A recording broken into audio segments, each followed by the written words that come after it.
Kawal tiger zone పరిధిలో ఉన్న check పోస్టులను మూసివేతపై ఖానాపూర్ ఎమ్మెల్యే వెడ్మ బొజ్జు నిరసన వ్యక్తం చేశారు. మంచిర్యాల జిల్లాలోని కవ్వాల్ టైగర్ జోన్లో రాత్రి 9 గంటల నుంచి ఉదయం 6 గంటల వరకు చెక్ పోస్టుల మూసివేతను ఖండిస్తున్నట్టు తెలిపారు.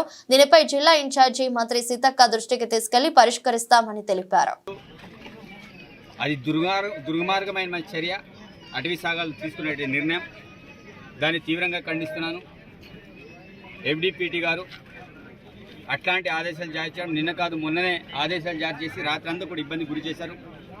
నేను రాత్రి స్వయంగా చెక్ పోస్ట్ వెళ్ళి సుమారు 70, 80, 100 వరకు వాహనాలను కూడా రాత్రి రిలీజ్ చేయడం అనేది జరిగింది. రాత్రి నేను మాట్లాడడం అనేది జరిగింది. ఆ విషయాన్ని మంత్రివర్యులు కొండ సురేఖ నోటీసులో కూడా తీసుకురావడం అనేది జరిగింది. దాంతోపాటు వైల్డ్ లైఫ్ మెంబర్గా కూడా అనేక సందర్భాల్లో మీటింగ్ పెట్టినప్పుడు కూడా కవ్వాల్ టైగర్ జోన్కి సంబంధించిన ఈ ప్రాంత రైతుల సమస్యలు కూడా చెప్పడం అనేది జరిగింది.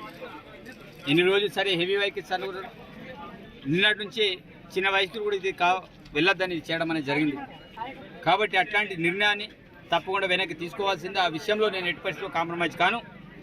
ఈ ప్రాంతంలో ఏమైనా ఇబ్బంది ఉన్నా రాత్రి ఏ టైంలో ఉన్నా తప్పకుండా జెన్యున్గా ఒకవేళ ఆ చెక్ పోస్ట్లో తపార్పూర్ చెక్ పోస్ట్లో 30 నుంచి 50 వెహికల్స్ ఏవైనా చిన్న వెహికల్స్ జమ అయితే నాకు ఫోన్ చేయండి, నేను రాత్రి నేను వస్తాను, వదిలేస్తా. అదేవిధంగా మీరందరూ కూడా విజ్ఞప్తి చేస్తున్నాను, ఈ ప్రాంతం వాళ్ళు కూడా ఈ విషయంలో ఎవరు కూడా కాంప్రమైజ్ అయ్యేది లేదు. నేను కాంప్రమైజ్ కాను. తప్పకుండా అనేక సందర్భాల్లో అనేక వేదికల్లో ఫారెస్ట్ అధికారులకు చెప్పినా, మళ్ళీ చెప్తున్నా, మీ యొక్క వైఖరి మారకపోతే తప్పకుండా ప్రజలే తిరగబడతారు. ప్రజలు తిరగబడే స్థితిని మీరు తీసుకురాకండి. FDPT గారు తీసుకునే నిర్ణయం అది మూర్ఖత్వమైన నిర్ణయం, ఒక నియంత్రణలాగా తీసుకునే నిర్ణయం.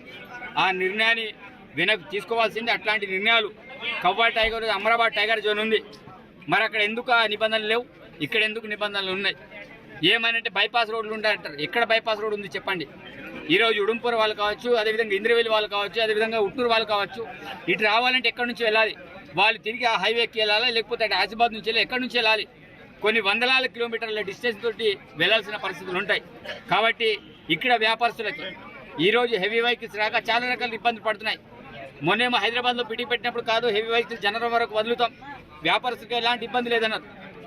దానివల్ల చాలా రకాల పరిణామాలు ఎదుర్కోవాల్సిన పరిస్థితి ఉంటుంది. కాబట్టి తప్పకుండా ఆ యొక్క నిర్ణయాన్ని వెనక్కి తీసుకోవాల్సిందే. వెనక్కి తీసుకునేంత వరకు నేను కూడా వెనక్కి తగ్గను. తప్పకుండా విషయంలో అధికారులు కూడా ఆలోచన చేయాలని విజ్ఞప్తి చేస్తున్నాను.